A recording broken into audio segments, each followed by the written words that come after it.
여러분 안녕하십니까. 12월 26일 오전 김경국의 오늘 시작하겠습니다. 국민의힘이 오늘 한동훈 비대위원장 체제로 새 출발을 합니다. 국민의힘은 지금 진행 중인 전국위원회에서 보수의 새로운 아이콘으로 등장한 한동훈 전 법무부 장관을 비대위원장으로 추대합니다. 오후에 최종 결론이 나올 것입니다. 과거 민주당이 문재인 보유국이다 이렇게 말도 안 되는 얘기를 했는데, 민주당의 표현대로라면 국민의힘은 한동훈 보유 정당이 되는 것입니다. 한동훈 비대위원장, 일단 총선 때까지 국민의힘을 이끌면서 총선 승리를 견인해 나갈 것입니다. 총선을 승리한다면 또 그 이후에는 또 다른 길이 열려 있겠죠.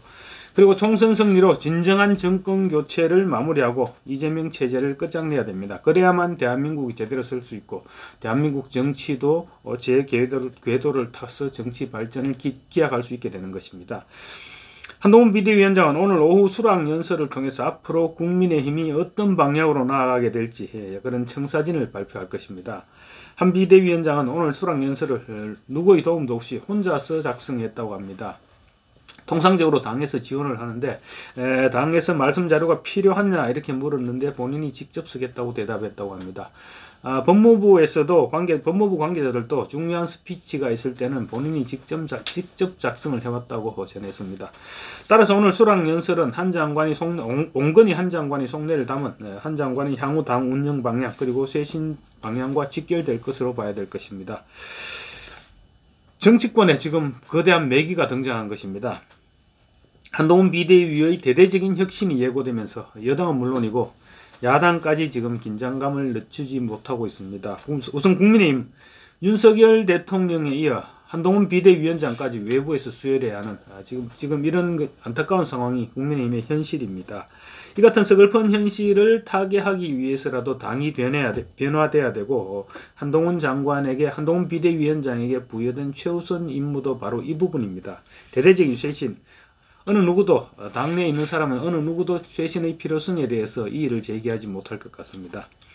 마침 총선 공천을 앞두고 있는 상황이죠. 그동안 당에서 많이 누려온 사람들이나 영남권 중진, 그리고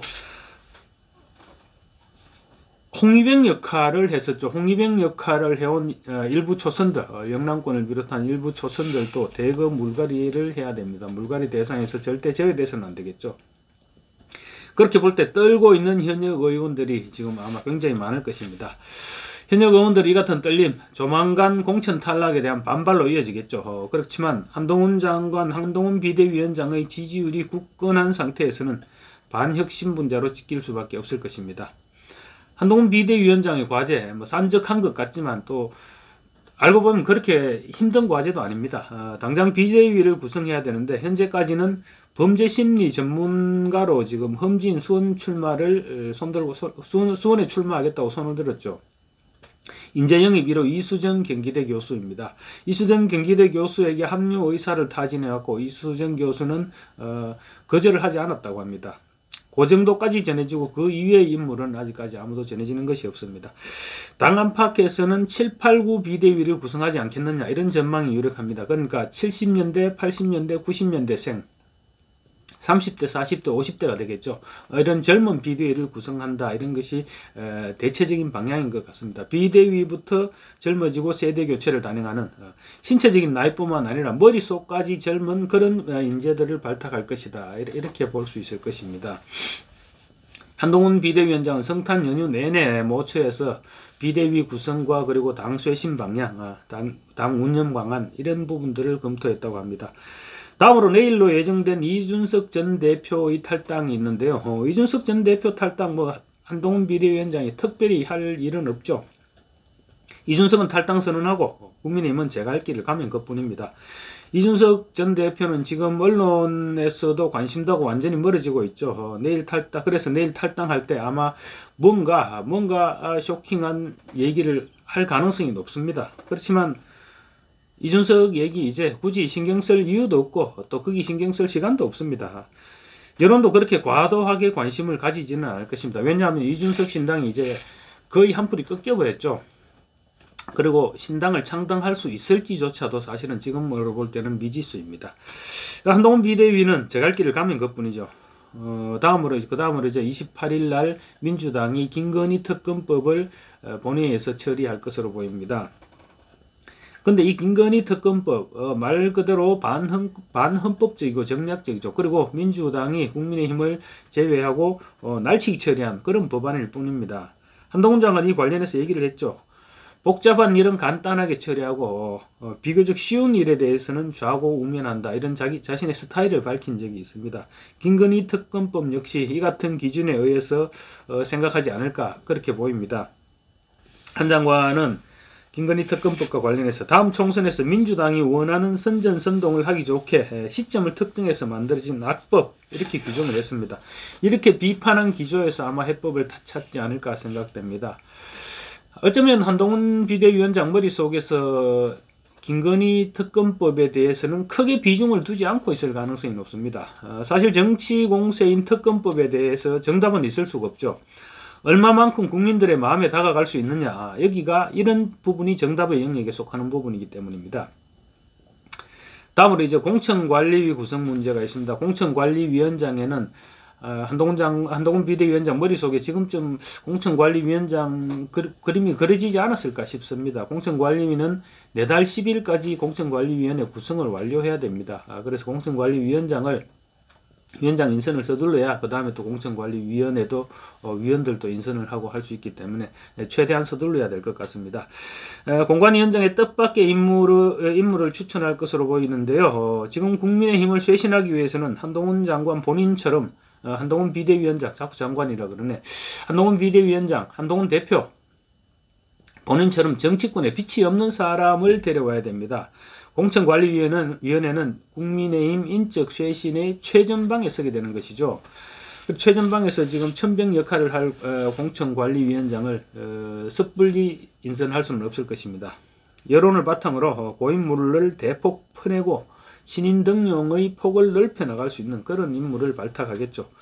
사실 신인들을 데려와서 총선에 출마시키면 당선시키기에 어려움이 있는 것도 사실입니다. 현실적인 제약이죠. 그렇지만 한동훈 비대위가 국민적 지지를 몰아온다면 그것 또한 불가능한 일은 아닐 것으로 봅니다. 핵심은 이제 용산 대통령실과의 관계 설정일 것 같습니다. 이 부분 역시 크게 염려하지 않아도 되지 않을까. 왜냐하면 한동훈 비대위원장 본인은 누구에게도 맹종하지 않았고 앞으로도 그렇게 할 것이다, 이렇게 밝힌 적이 있습니다. 특히 또 윤석열 대통령 역시 한동훈은 있는 그대로 나에게 말해줄 사람이다, 가장 말을 안 들을 사람이다, 이런 등 표현으로 한동훈 비대위원장에게 무한 신뢰를 보내고 있습니다. 그래서 두 사람이 이처럼 직접 소통이 가능하기 때문에 우리가 굳이 앞장서서 걱정할 필요가 있겠나, 이런 생각이 듭니다. 요약하자면 한동훈 비대위원장은 대통령과 신뢰가 있으니 할 말은 할 것이고 또 본인의 꿈이 있으니 시키는 대로 따라가지는 않을 것이다, 이렇게 정리하면 될 것 같습니다. 윤석열 대통령 역시 검사 시절에도 그랬듯이 한동훈 대표에게 일정 부분 의존해야만 윈윈이 가능할 것으로 생각됩니다. 그래서 정치는 한동훈에게 맡기고 국가 경영은 윤석열 대통령이 맞는 그런 투톱 방식 좋지 않습니까? 벌써부터 대통령실은 비대위의 활동은 당에서 결정한 문제다 이러면서 비대위의 이슈에는 거리두기를 하고 있죠. 바람직한 방향입니다. 내년 연초에 이제 윤석열 대통령과 한동훈 비대위원장이 만나면 이런 문제를 포함해서 당정 소통 방향을 허심탄회하게 얘기하겠죠. 두 사람 끈끈한 관계가 있으니까 얘기 잘 될 겁니다. 두 사람이 모든 공직자와 정치인은 국민을 위해 일하고 협력하는 관계라고 생각한다, 이런 생각에 동의한다면 앞으로 크게 꼬일 일은 없을 것 같습니다. 대한민국 정치개혁은 지금부터입니다. 한국 정치 전체에 지금 새바람이 불어닥치고 있습니다. 한동훈 한 사람의 힘입니다. 국민의힘은 먼저 쇄신하고 그렇다면 민주당에 영향을 끼치지 않을 수 없겠죠. 민주당에서도 우리는 왜 이러냐, 우리 당도 쇄신을 해야 될 것 아니냐, 이러면서 민주당 내 쇄신론이 급증할 것이고, 민주당 내 쇄신론은 이재명 퇴진론과 동의어입니다. 이재명 사퇴론이 계속 급증할 것이고 또 비주류에서 그 강도를 훨씬 높여 나가겠죠. 그러면 개딸이 좌우하는 민주당도 변하지 않을 수가 없을 것입니다. 이재명 퇴진으로까지 이어지면 좋겠지만 뭐 전략상으로 볼 때는 그게 이재명 퇴진이 과연 바람직한지도 고민해봐야 될 것입니다. 어쨌든 이재명 퇴진은 절대 없을 것입니다. 이재명은 방탄당을 만들어야 되니까 절대로 물러서지 않을 것입니다. 우리 지금까지 이재명 잘 지켜봐오지 않았습니까? 그렇게 되면 내년 초 민주당의 분당 시나리오가 현실로 닥칠 가능성이 엄청나게 높아지겠죠. 민주당은 지금 한나땡, 그러니까 한동훈이 나오면 땡큐다, 이렇게 한나땡이라면서 애써 태연한 표정을 보이고 있습니다. 정청래 수석 최고위원입니다. 정청래 이런 얘기를 했죠. 두고 봐라, 한동훈 효과는 절대 없다, 이렇게 외쳤지만 사실은 끌려나가기 싫어서 외치는 발버둥에 불과한 것입니다. 박용진 의원이 이런 표현을 했습니다. 우리가 지금 한동훈 비대위원장 체제에 대해서 강 건너 불 보듯 하는데 사실은 불이 강 건너에 난 것이 아니라 옆집에 불이 난 것이다, 이렇게 얘기했습니다. 정확한 표현인 것 같습니다. 옆집에 불이 났으면 어떤 식으로든 대피를 하든 불을 끄든 빨리 준비를 해야 되겠죠. 당장 한동훈 비대위원장, 한동훈 대표가 취임한 후에 이제 정당 대표 예방 차원에서 민주당 이재명 대표를 만나겠죠. 이재명 대표를 만나면 그 순간부터 어떤 그림이 그려집니까? 범죄자 대 엘리트 검사, 그리고 낡은 386 최고위원 대 789 젊은 비대위원회, 이런 구도가 시작부터 그려지는 것이죠. 그렇다면 민주당도 공천 과정이라도 혁신을 하면서 뭔가 달라지는 모습을 보여줘야 정상인데, 지금 민주당의 공천 작업은 아시다시피 비명계들을 퇴출시키는데, 비명계들의 공천 학살시키는데 여기에 뭔가 초점이 맞춰져 있죠. 지금 쇄신과는 아주 거리가 먼 행보입니다. 국민의힘은 한동훈 비대위 체제로 새 출발하는데 민주당은 공천 집안 싸움에 몰두한다, 이런 내용이 아마 내일 조간신문을 장식하게 되지 않을까, 이런 생각이 듭니다.